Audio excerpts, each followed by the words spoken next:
king builds bridges, right?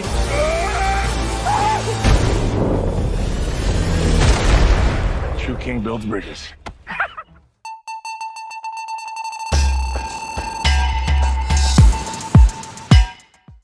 Hello guys, today we're going to review the movie Aquaman and the Lost Kingdom. But before we continue, don't forget to hit that like button, share this video, comment, subscribe to my channel, and hit that notification bell so you'll be updated when new content comes out. With the reboot of the DC Universe under James Wan and Peter Safran, the projects that were created before the pair took the stage had an air of failure on them.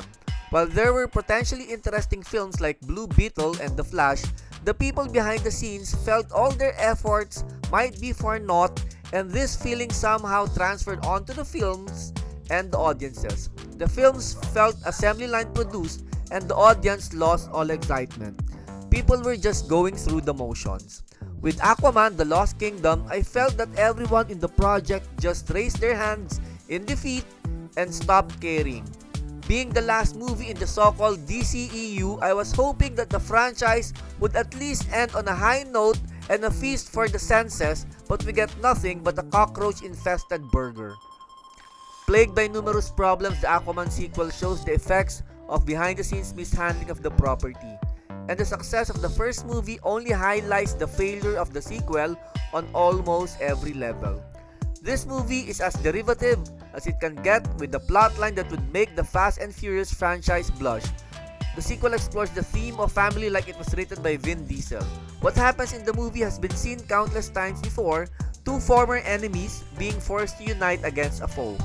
Talking about the foe, Black Manta offers nothing new to the table, and what's worse is that the real final villain felt like an escapee from the ghost army of Return of the King. The movie also goes into environmental mode, with climate change a factor in the movie.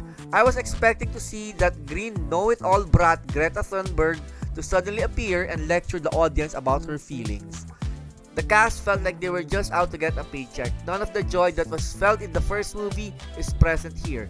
Jason Momoa exudes charm and fun, but whatever positivity he emits is overpowered by the incoming doom of his universe by James Gunn's hands.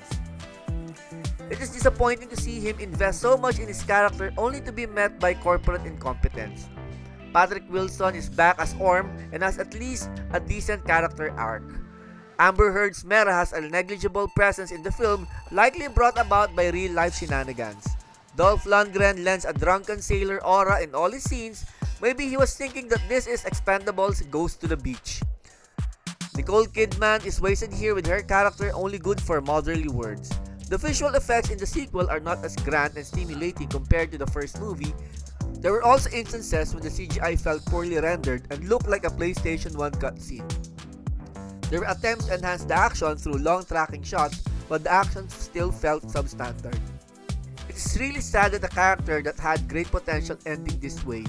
This movie is just Warner Brothers raising the white flag up. What was supposed to be the world diving into the mythos of the DC characters ended up with the whole franchise just drowning and eventually sleeping with the fishes. So that's the review for Aquaman and the Lost Kingdom. This has been Kulas for Tambay Reviews. Thank you for watching. Keep on playing.